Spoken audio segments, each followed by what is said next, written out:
दिवस 16 फेब्रुवारी 2024चा दुपारची वेळ असते. जगभरातल्या टीव्ही चॅनल्सवर अचानक एक बातमी झळकू लागते. ही बातमी आर्क्टिक सर्कलच्या जेलमधून आलेली असते. तिथला एक कैदी जेलमध्ये फेरफटका मारायला निघालेला असतो. जेलच्या आवारात चालत असताना अचानक त्या कैद्याच्या शरीरात एका बाजूने दुखू लागतं. तो जमिनीवर कोसळतो.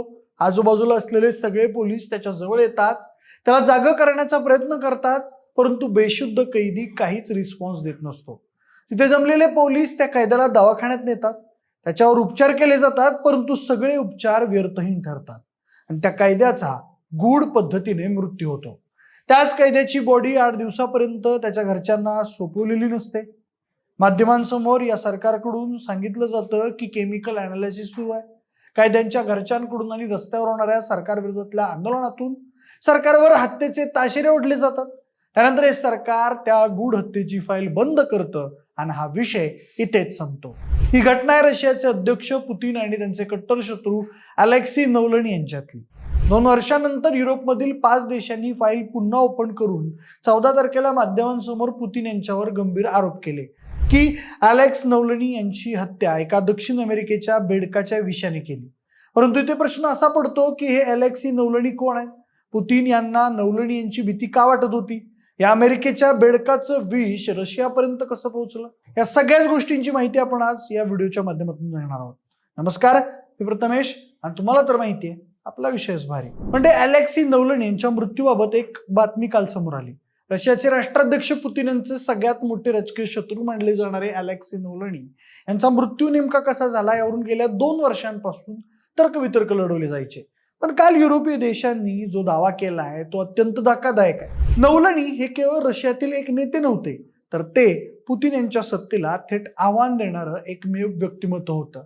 त्यांचा जन्म 1976 साली मॉस्को जवळच्या एका मिलिटरी टाउन जवळ झाला. त्यांचं बालपण हे मिलिटरी छावणी जवळ गेल्यानं ते सिस्टीमला चांगल्या पद्धतीनं समजत होते. सुरुवातीला त्यांनी कायदा आणि फायनान्स या विषयांचा अभ्यास केला. त्यांच्या शिक्षणादरम्यान 1999 साली पुतीन हे पंतप्रधान बनले. त्या अगोदर पुतीन हे सोव्हिएतचे KGBचे गुप्तहेर होते. सुरक्षा दलात काम करत असताना पुतीन यांनी सत्तेवर पकड बसवलेली होती. देशात घडणाऱ्या सगळ्या गोष्टी गुप्त आणि सेंट्रलाइज होत होत्या. त्यामुळे रशियामध्ये सरकारी कंपन्या झपाट्याने वाढू लागल्या. या कंपन्यांमध्ये डोकं लावून नवलनी यांनी सरकारी कंपन्यांचे शेअर्स विकत घेतले. त्यामुळे त्यांना या कंपनीमध्ये काय सुरू आहे याची माहिती मिळू लागली. त्यानंतर नवलनी यांनी सरकारी कंपनी ट्रान्सनेफने $4 बिलियन चोरी झाल्याची बातमी उघड केली. एका व्लॉगच्या माध्यमातून ते जगासमोर रशियाचा भ्रष्टाचार उघडपणे सांगू लागले. म्हणून ते व्लॉगर सोबत एक जनतेतील नेता म्हणून देखील प्रसिद्ध होऊ लागले. त्यानंतर 2013च्या निवडणुकीत त्यांनी पुतीनच्या विरोधात प्रचार केला. त्याचबरोबर पुतीन यांच्याकडे बलाढ्य साम्राज्य असून द्राक्षाच्या बागा, भला मोठा महल असल्याचा दावा केला. त्यांनी या दाव्यात म्हटलं की पुतीन यांचा हा राजवाडा 1 लाख कोटी रुपयांचा आहे. त्याचबरोबर नवलनी यांच्या तपासानुसार सुमारे 17,700 चौरस मीटर मध्ये पसरलेल्या या महालात स्वतःचं खासगी कसिनो, स्ट्रीप क्लब, एक आईस हॉकी रिंग, भव्य चर्च आणि एक प्रचंड मोठं वाईन यार्ड आहे.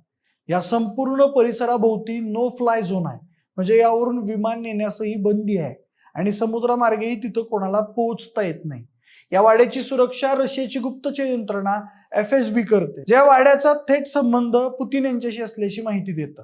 या माहितीपटात नवलनी यांनी पुतीन यांच्या वैयक्तिक आवडीनिवडीवरही भाष्य केलं होतं. राजवाड्यातील एका साध्या टॉयलेट ब्रशची किंमत 60,000 रुपये असल्याचं त्यांनी पुराव्यांसह दाखवलेलं होतं, ज्यामुळे रशियन जनतेत तीव्र संताप निर्माण झाला होता. त्यानंतर पुतीन यांनी हा राजवाडा आपला नसल्याचं सांगितलं आणि त्यांचे मित्र ऑर्क रोटेनबर्ग यांनी तो आपला असल्याचा दावा केला. पण नवलनी यांनी मांडलेले पुरावे म्हणजेच बांधकामाचे नकाशे, फर्निचरची बिल्स आणि ड्रोनने घेतलेले फोटो हे सगळं पुतीन यांच्या आलिशान आणि गुप्त आयुष्याकडेच बोट दाखवत होतं. त्यानंतर 2020 मध्ये नवलनी यांना विमानात असताना नोव्हिचोक या घातक केमिकलने विषबाधा करण्यात आलेली होती. मात्र जर्मनीतील डॉक्टरांनी त्यांचा जीव वाचवलेला होता. त्यानंतर रशियात आल्यावर त्यांना अटक करण्यात आली आणि आर्क्टिक मधील एका सुरक्षित अशा पिनल कॉलनी तुरुंगात ठेवण्यात आलेलं. परंतु या तुरुंगात ठेवण्याचं कारण हे जुन्या यवेस रोचर फसवणुकीच्या प्रकरणात पॅरोलच्या नियमांचं उल्लंघन केल्याचं सांगण्यात आलं.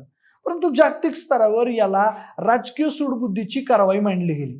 त्यानंतर त्यांच्यावर दहशतवाद, अतिरेकी कारवायांना खतपाणी घालणं आणि फसवणुकीचे एका पाठोपाठ एक गुन्हे दाखल करून त्यांना एकूण 30 वर्षांहून अधिक काळ तुरुंगवासाची शिक्षा सुनावण्यात आली.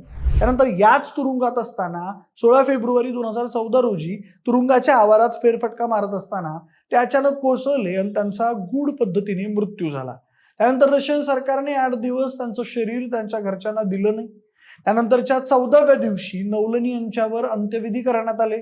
तेव्हा रशियन सरकारनं सांगितलं की त्यांचा मृत्यू हा नैसर्गिक मृत्यू आहे. मात्र काल ब्रिटन, फ्रान्स आणि जर्मनीसह 5 युरोपीय देशांनी प्रसिद्ध केलेल्या संयुक्त अहवालात असा खळबळजनक आरोप केलाय की नवलनी यांची हत्या ही दक्षिण अमेरिकेतील एका विशिष्ट प्रकारच्या बेडकाच्या विषाचा वापर करून केली गेली. हे विष पॉइझन डार्ट फ्रॉग या बेडकाच्या त्वचेतून काढलं जातं, ज्याला वैज्ञानिक भाषेत एपिबेटिटाईन असं म्हणतात.